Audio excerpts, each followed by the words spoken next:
Today's guest, Hila Berdichevsky, lived through the horrors of October 7th. Today, we'll hear from her about her harrowing experience and how she managed to survive until IDF soldiers ultimately came to her aid. We are so honored to get to have this incredibly resilient woman with us today. Hila, please share your story with us. We are on the edge of our seats. So, hi everyone. My name is Hila Berdichevsky, and I'm a speech therapist and also a lecturer. I'm married to Adam, which is a mechanical engineer and Israel wheelchair tennis champion, and is a Paralympic athlete.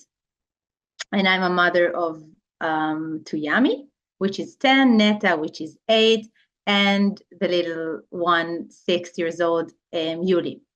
And for the last 20 years, I've been living in kibbutz Ner Yitzchak, which is located within the Gaza envelope. So I met Adam during the military service in an operation in Nablus, in Shechem.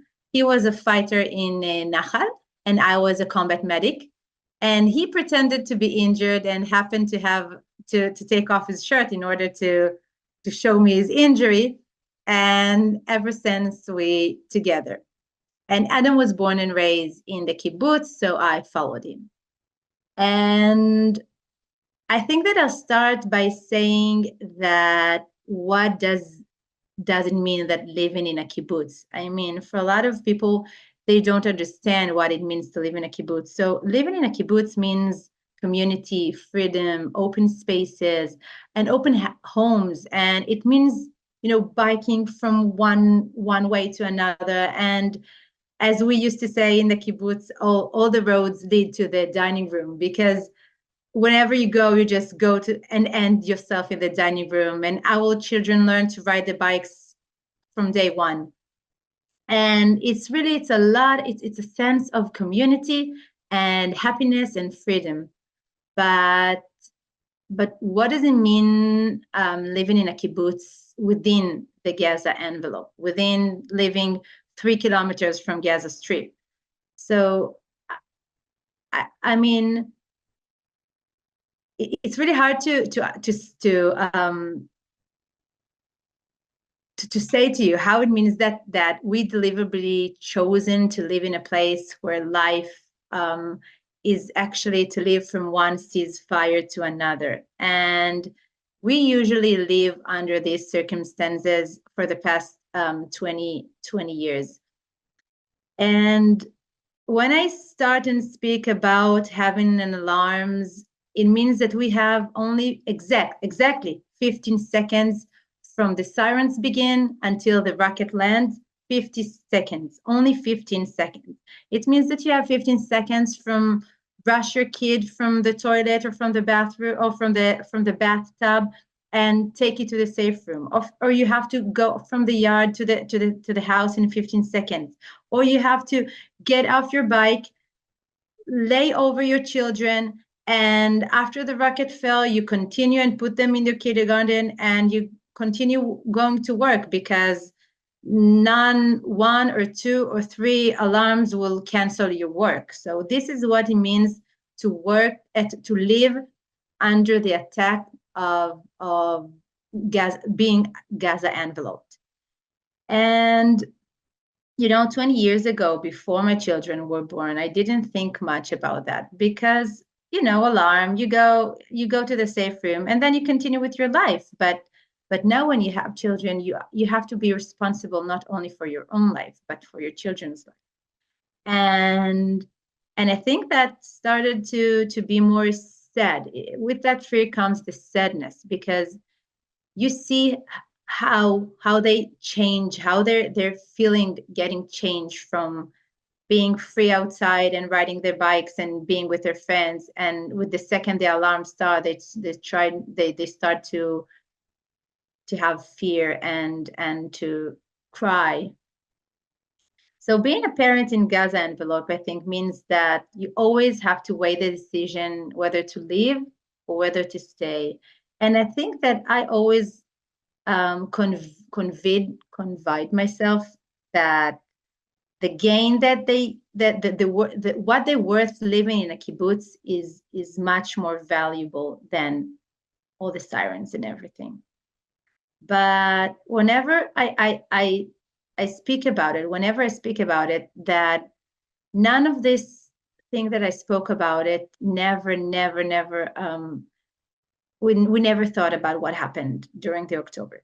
So around 6:30 a.m. in the morning, the alarm started. I on that day, I woke up at around 6 a.m. because I wanted to go for a run. I decided to go for a run. I used to have half marathon. I ran a half marathon, and now decided I'm going to try to do the marathon, the full marathon. So I said, okay, I will wake up to early in the morning and I'll run 17 kilometers. So I woke up and I started to arrange myself. And by 6:15, I opened the door and I said, okay, I'm ready. I'm going for the run. And then I came back because I forgot my headphones. So I came back, and by 6:29, 6:30, the alarm started. As I told you before, we are resident of the Gaza envelope, so we're used to waking up to alarms, but nothing on this scale. I mean, the number of the lunches was so overwhelming that we quickly realized that this wasn't that is going to be something else. So we rushed to our safe room, that our children all were already sleeping there. So we just waited for instruction for the emergency response team, from the army, from the consul, from someone, but no message came. And I remember those minutes because the first minutes were the scariest minutes, I think, that we've had, because basically we used to get messages right on start, and without getting any messages, then we understand and realize that something bad is going to happen, because there's no way that no one sends you anything, that no one's giving you an alarm of something. And I think half an hour or an hour later, we started to hearing the gunshot. And the gunfire, our kibbutz is really close to the Sufa base. We have kibbutz Sufa and we have Sufa base, where the army is. So I remember telling to Adam, like, so naive, wow, it's so funny that we can hear the gunfire from Sufa base. And then he looked at me and he said, it's not from Sufa. It's not our soldiers' gunfires. Israeli soldiers are not allowed to use automatically weapon. We heard the sound that we heard was pak, pak, pak, pak, pak. And Adam knew immediately, after being in the army, that it's not something that Israeli soldiers use. And he told me, this one is a Kalashnikov, is not something that we use. So I think that in that seconds, Adam first of all realized that we have terrorists in the kibbutz. So Adam is an amputee. He lost his leg after the army. And when the alarm started, he just jumped without his leg, because he used to sleep without his leg, from the bed to the safe room. But after knowing what is going to happen, so he just crawled back to the room, took his leg, put it on, and brought a knife from the kitchen. We also just managed to bring one bottle and 2 buns that we had on the kitchen.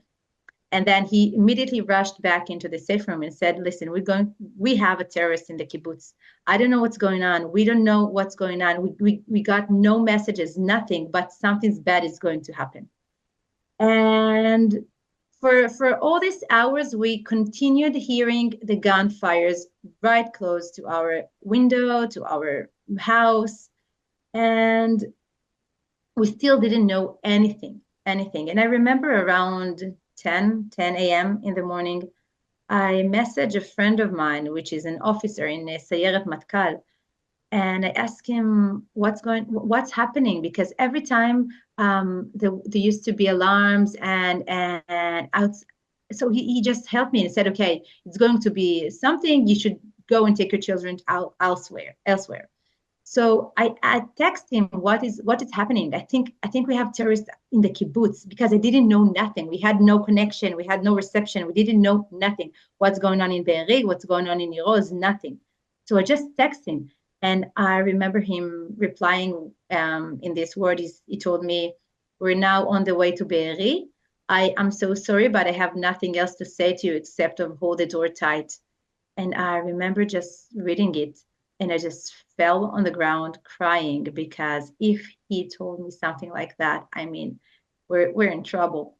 So me and Adam just doing turns, holding the door, because we didn't know what's going to happen. And then after 10 minutes, I think, a lot of messages in our WhatsApp, the kibbutz WhatsApp, started. We have terrorists in our house. They hear, and we didn't know even what are they talking about. What do you mean they hear? I mean, we know that they are that sometimes the army told us maybe a terrorist can come, but it always was one or two or three, nothing more than that. But then a lot of families started to write in the WhatsApp group, they hear, please help us, they hear. And I remember that we didn't know at that time what is going to happen, what was happening. And some of the kibbutz members wrote, like in Hebrew, he said Hatzilu, which means, I think that in Hebrew, the meaning is much more than help. And he said, yeah, and he said Hatzilu, and then a lot of gibberish words, and that's it. The connection was, we don't have any connection with him. And after 5 minutes, Adam parents starting to write, help us, they hear, they're trying to open our safe room, we can hear them. And Adam's parents and our house is like maybe 100 meters, something that you can walk and go to them.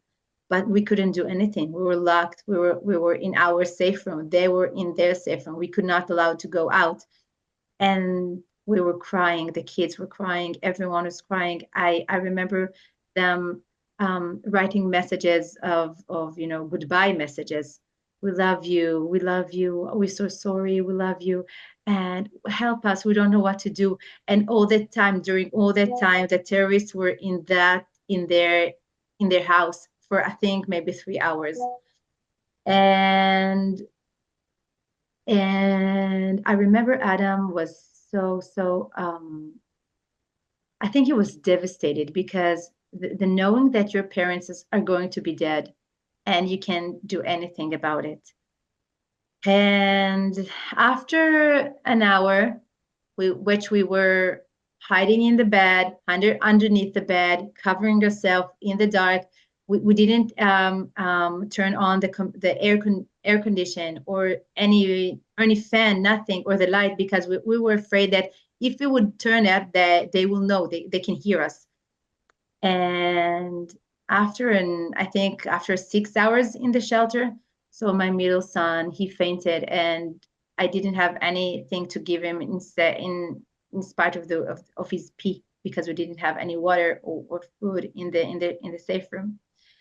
And then we started hearing them coming to our house. We started hearing them underneath our window, and we heard them screaming. We heard the gunfires.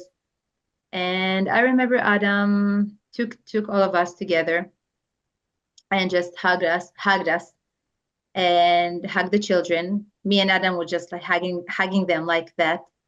And then he told them, listen, kids, in a few moments, really bad people are going to open the door and then try to do really bad things to me or to Ima.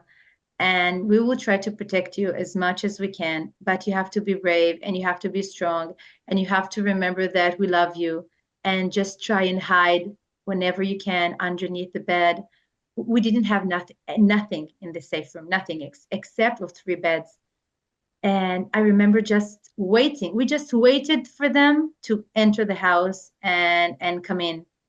And after 2 minutes that will last forever, we just heard them continue walking underneath our window, and continue to the other house. On our neighbor's house, they shot gunfires on the safe room, and they just moved and passed our house.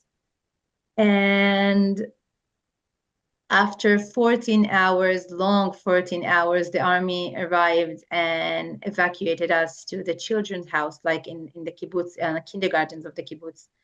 And there, among with our entire community, we began to hear about all the horrors and the abductions and all of our dead people from the kibbutz.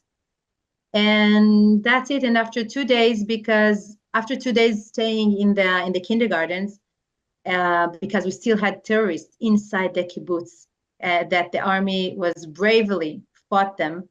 After 2 days, we were evacuated to Eilat, and and we began our new life as a refugees, as after grieving and being in a continuous shiva for the last month.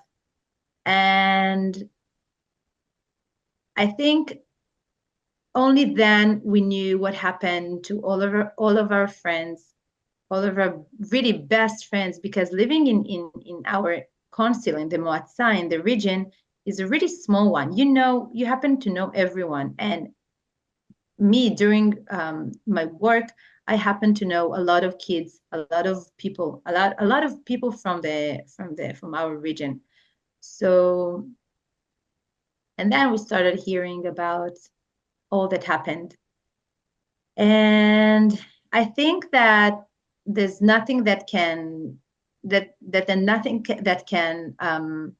reflect the feeling that we felt during those days.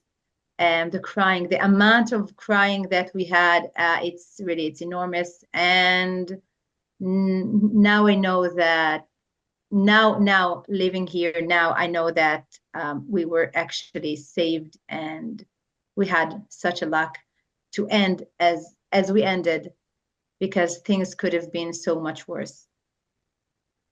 And I think that that's the main, I don't know, I think that's what happened. Wow. It's just, you're so incredible the way that you tell this story. Like, I'm sitting here and I can't, even after you say it, I can't imagine it. Like, I just can't imagine, having to say those things to your children in that safe room. How old are your children?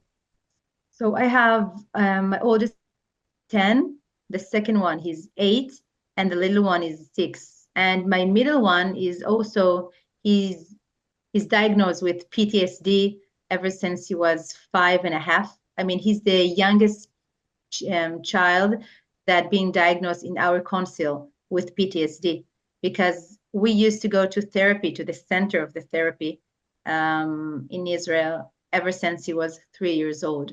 And his beloved therapist was killed during the 7th, Lilach, from Be'eri. And I remember him telling me right after we got from the safe room, really, I mean, I think it was on the same day, he told me, Ima, right, that everything is that's finished, and we coming back to the kibbutz. So I'm going to meet Lilach, and she's going to talk with me about everything that happened. And, only after we will know that she was murdered in her own house in Be'eri. Wow.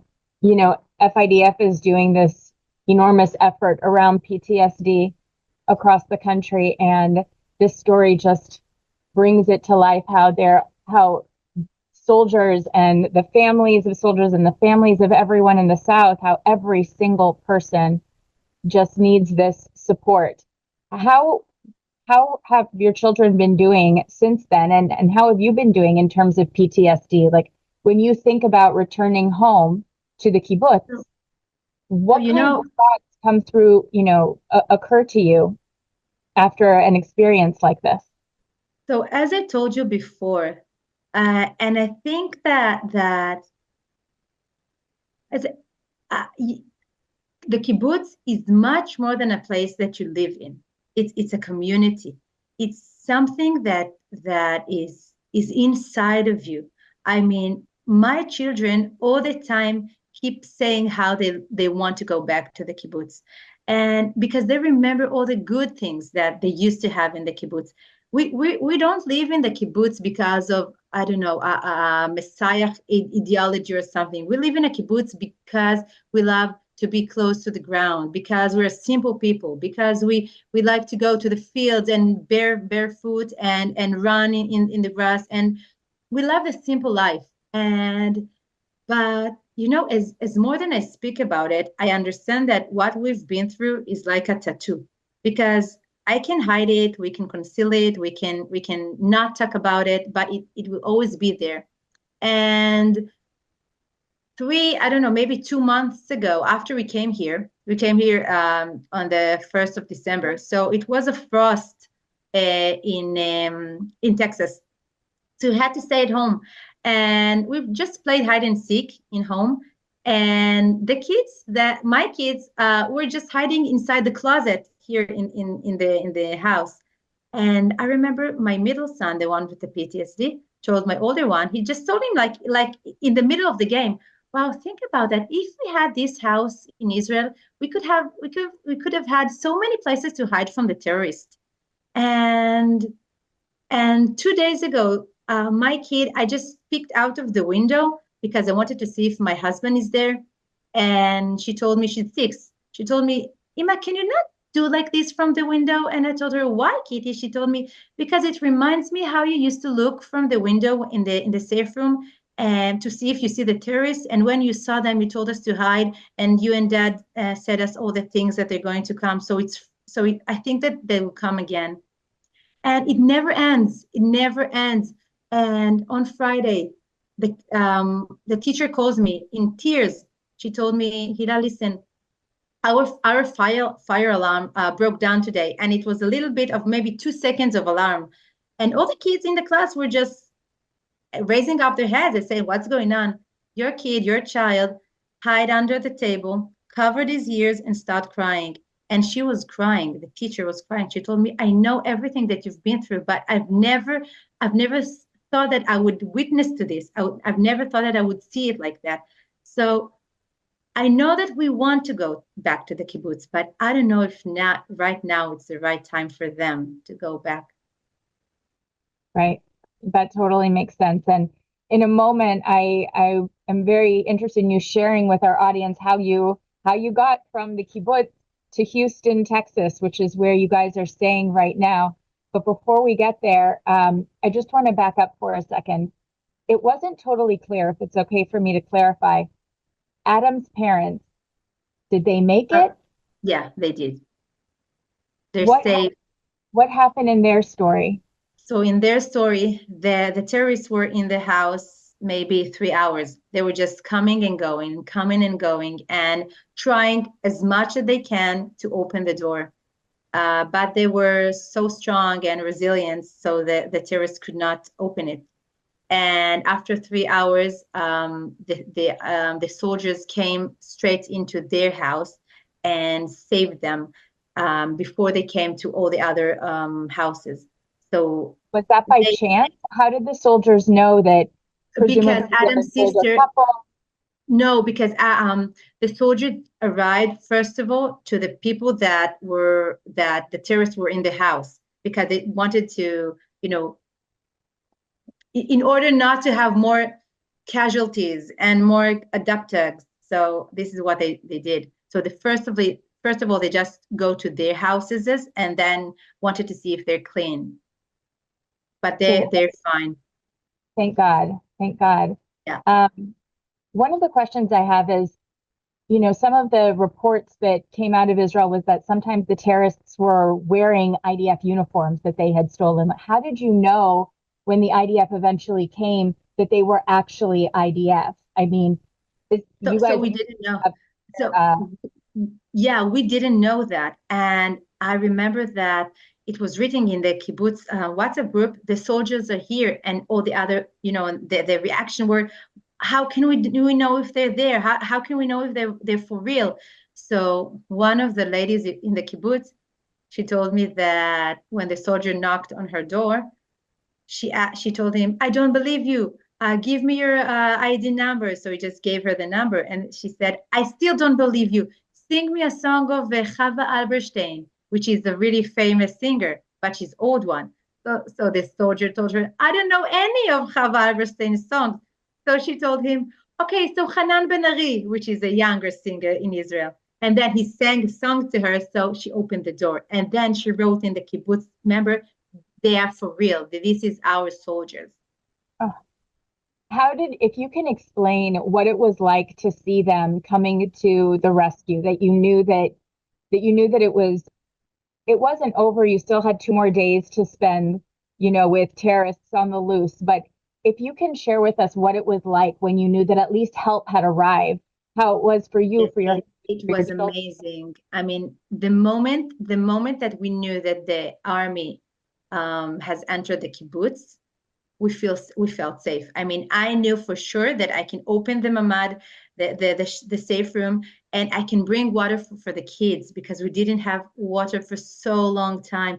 And the minute they were there, even though they didn't come to our house yet, but the minute that it was written that the army is in the kibbutz, I knew that I can open the shelter, the safe room door, and can bring food or water for my kids. I mean, I think that was the most relief thing that happened, because I think that the what I really wanted just to bring them water, because it was so hot inside and so suffocated inside, and we couldn't breathe. We really couldn't breathe, and I just wanted to go outside to bring them the water, and came back and shut the door. But this, I think that was it. And after it, when we heard them, when we saw them, it was like we really felt safe. Wow. I have a question about, when did you realize the scale of the larger attack? What was it like when you and your husband and your children really understood what your experience was a part of on a grander scale? And what has been the consequence of that on you guys as a family? So I think at first I realized it a little bit like in a shred in the mamad, because I have a WhatsApp group with another friend from Tzelim and another friend from Be'eri. And she's a divorced one.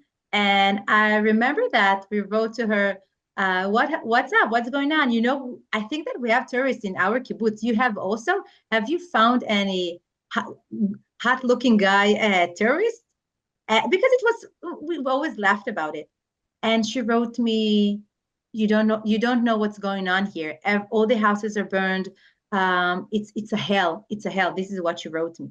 And I remember just reading this message, and I thought, oh my God, I mean, it's more than 1 or 2 terrorists, because I've never thought of the situation that thousands of terrorists are controlling all the Gaza envelope. I've never thought about it. And when we heard the terrorists in our kibbutz, we thought maybe it's 1 or 2 or 3 or 4. And when we heard it's on Be'eri also, we thought it's 1 or 2 or 3 or 4. Never what happened. And only after we will know that her daughter was kidnapped to Gaza, and her child was dead in the safe room. And after the soldier evacuated us, so I called my friend from Tzelim. I called her and I told her, you don't know what I've been through. You don't know what happened to me. And she said, oh, Hila, I'm so sorry. I was so busy. I'm helping the kids from the party. They arrived to our kibbutz, and we helped them.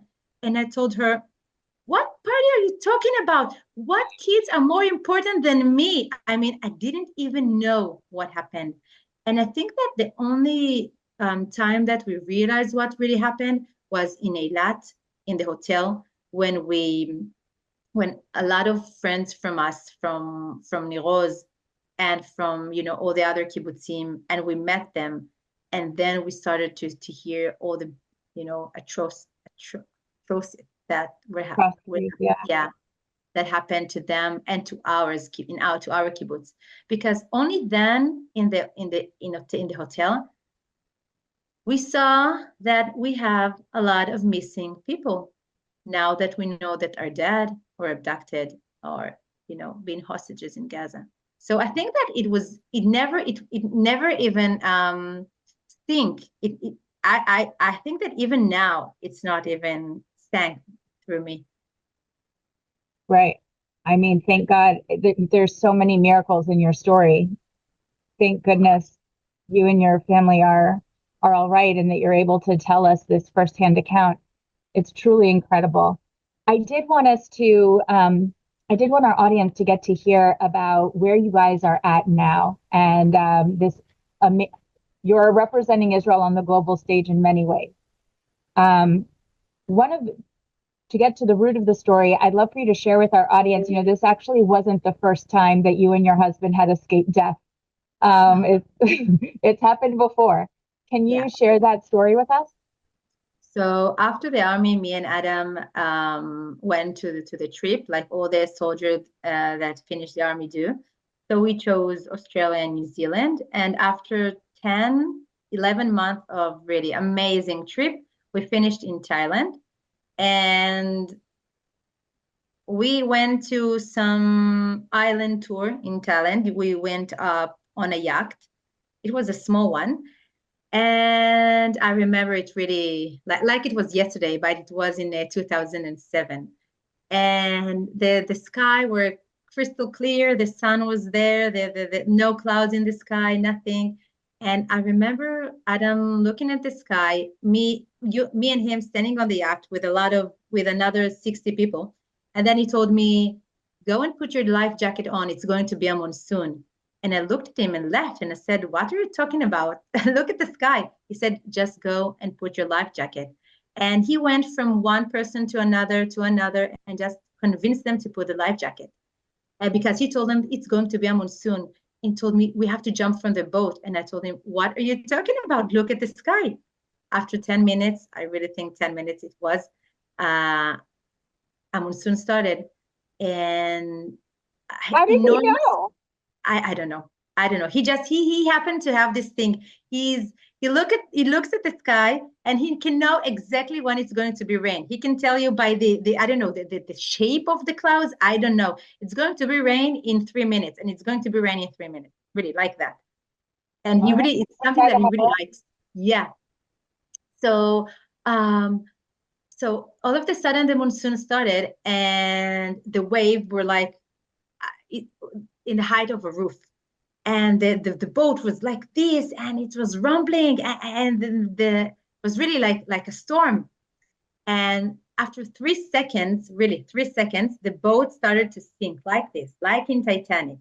And I was standing on the top, and he shouted at me, go on, jump. And I told him, I can't. I was frozen. So and the boat was sinking like that. So he just pushed himself because it was suction. So he just pushed himself, and in order to push me, and by pushing me, he sucked into the engine.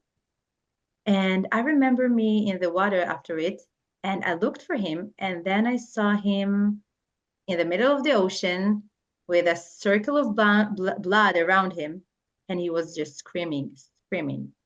And I looked at him, and he was screaming, and I thought, oh my God, a shark ate him. So it has to be like that because we were in the middle of the ocean. What can be wrong? And we were in the life jacket, which actually saved our life. And then a boat came and they throw us a rope in order to save us. So I went from the back of the boat. The people there helped me to go up, and they threw a rope to Adam. And he just started to climb with 2 hands. He just started to climb. And then I saw his leg. His leg was shredded into pieces because his leg cut into the propeller in the engine of the boat. It's like when you buy chopped meat.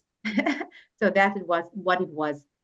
And I remember that the Thai man, he started pushing him because he didn't want him to die on his boat. So he started pushing him back, and the Australian people that were on the boat pushed back the Thai people and lift Adam to the boat.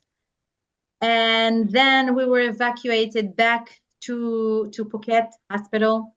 another in the ocean, another time for 1.5 hours with these waves on the boat on the way to the hospital. And I remember this amount of blood in the boat, and we had to stop the blood. So I managed to do a tourniquet. Because you're the ideal combat medic. You knew what to do. Exactly. Really, I mean, yeah, that's the one thing that I remembered immediately from the army that I have to do in order to save his leg. I didn't think about saving his life, but just his leg. And after that, we came to the hospital after a really long journey for 3-4 hours of just sailing in the boat again, driving in an ambulance back to Phuket. It was really 4 or 5 hours, which he was like losing so much blood. We always left that we have, we joke on Adam that he's much more Thai than Jewish, because his blood is Thai because of all of the blood he lost. And then we arrived to the hospital, and they cut off his foot on Phuket, and we flew back to Israel on. It's really funny actually, because we flew back to Israel on Aleph Tishrei, which means the first day of the year of the Jewish year, and he went to the hospital, and they did him surgery, and they cut off his leg on Aleph Tishrei, which is the day I was born. This is my birthday date. So it's really like a closure. And they cut off his leg. They managed to do it under the knee because of the tourniquet. And then he began his marvelous rehabilitation story.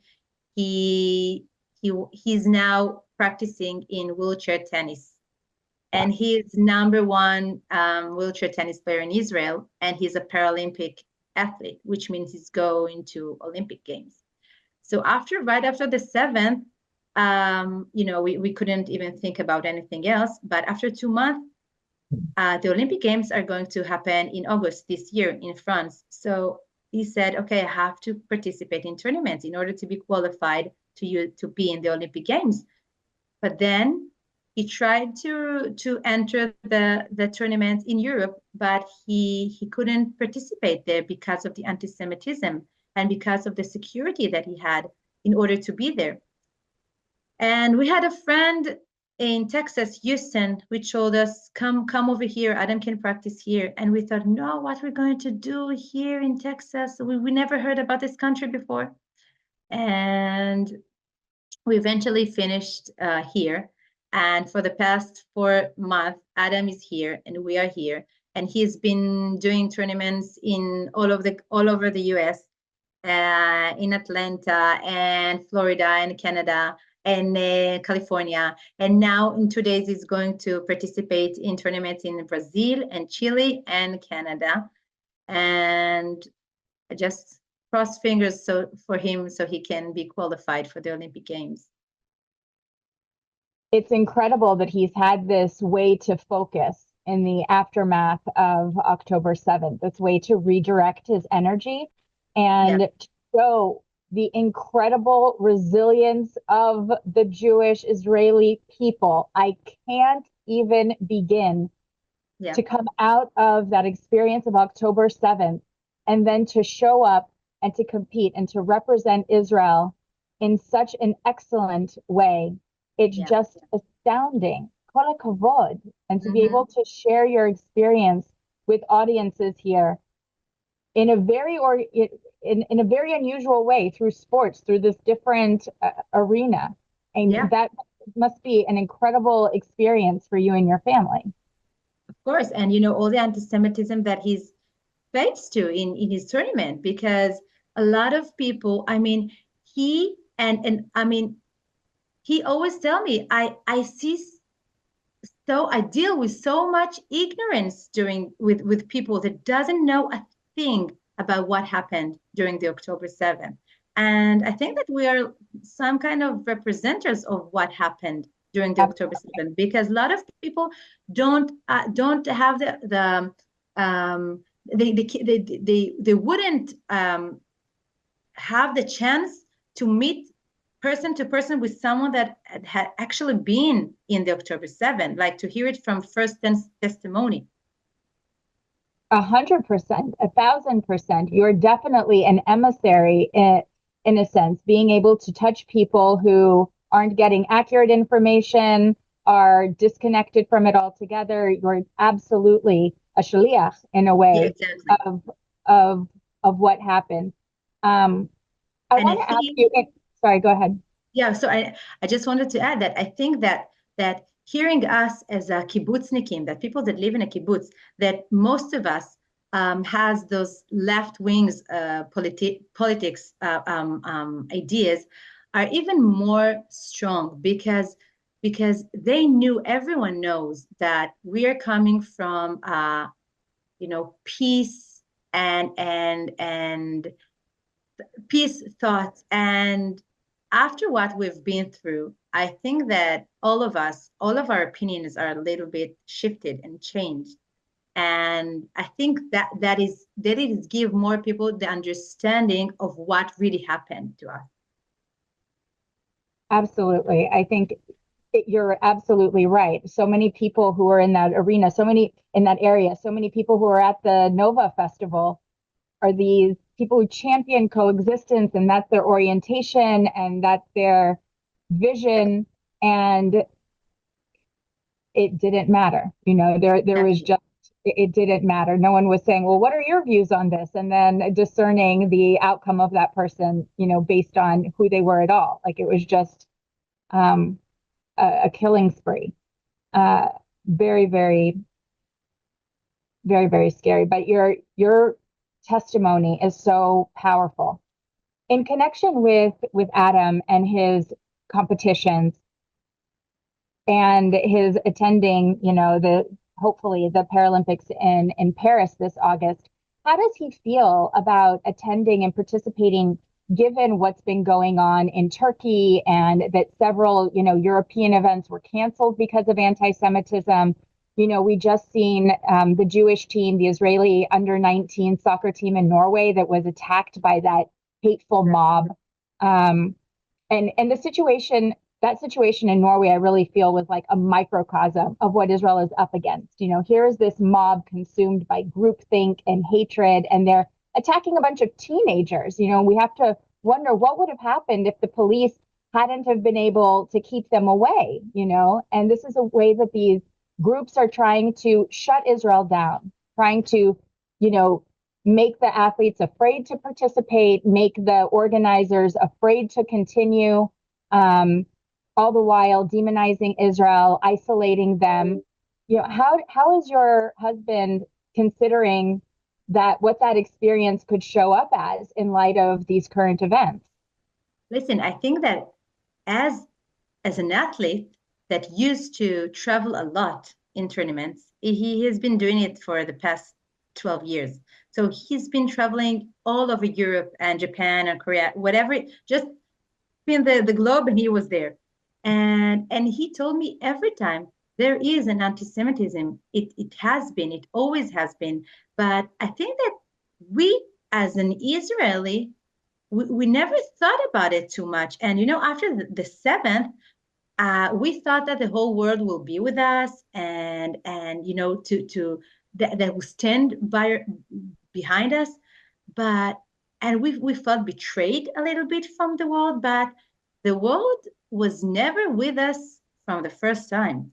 I mean, the anti-Semitism was always there. And I remember him, we went with him one time for a tournament in Turkey. Do you know that the amount of the security that we had, none of the other people that participate there had security team. We had security team in every floor. In our room, there were 2 guys that guard the room. So, I mean, why? Why should we, as a normal people, have to be followed with guards and security wherever we go? It just shows you that the anti-Semitism is there, and it will always be there. And I think that the main idea, the main cause of it, is the ignorance of the people right now, because they're relying on things that they hear on TikTok or Instagram or things like that, and none of them really going to search the depth of the things. And I know, it's really easy to chant from the river to the sea, but because it's funny and it's nice and everyone does it.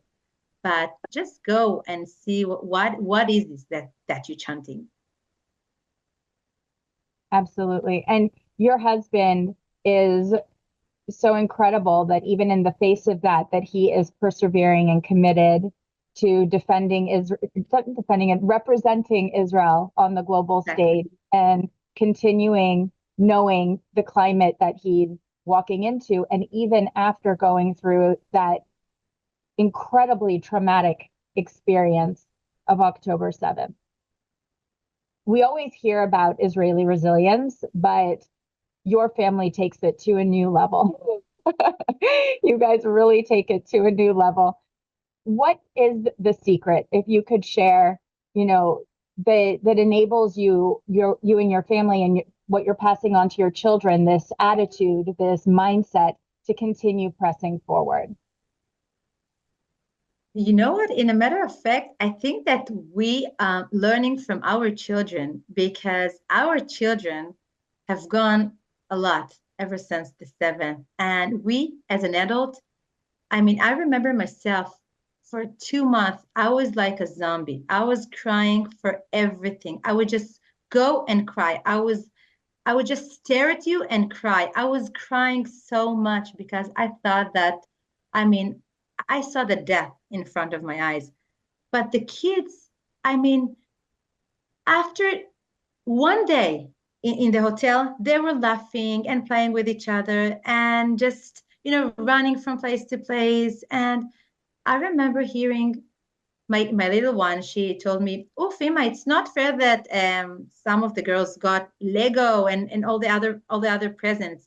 And this girl told her, "Do you know why I got it? Because my dad is dead. So this is why I got it." So she told me, fair that her dad is dead. I mean, the how they light things, and I think that made us look at the bigger picture and to see, okay, we have to be resilient for our kids, because they've been so through a lot. We were taking from our beds, we were put in another city without our things, without anything that we had. And then we took them and moved to the US, something that, living from a kibbutz to America, it's like not 360 degrees, it's like twice, double it. And they go, they play, they laugh, they have friends. And I think, I mean, looking like that, looking through their eyes gives you the strength. Amazing. Thank you so much for sharing your story with us. Do you have any final thoughts that you want to share with our audience as we take your story and share it forward, that people should understand the incredible resilience and the experiences of the people who survived that day, and the incredible work of the IDF soldiers, and why we must continue to support them? I really think that everyone that can speak in the name of Israel and the benefit of Israel and behalf of the soldiers and the army and in our voice, I think that this is a mandatory mission, because we have to do it. We own it. We owe it to the state of Israel. And I think that if a lot of people like me or like soldiers that were in during the 7th attack and rescued and were there, will go and spread their speaks in front of people that are non-Jewish or Jewish, but most of the non-Jewish, I think this is a mission that we all have to do in order to bring back the little respect that we should get from the entire world. Thank you, Hila. Thank you so much for so generously sharing your experience and your thoughts and your incredible perspective with us. We're so grateful. Thank you very much. With the conflict ongoing, FIDF is on the front lines, providing crucial support to the soldiers and their families. Show your solidarity, spread awareness, give. Let's make our soldiers feel our unity and support. Am Yisrael Chai forever.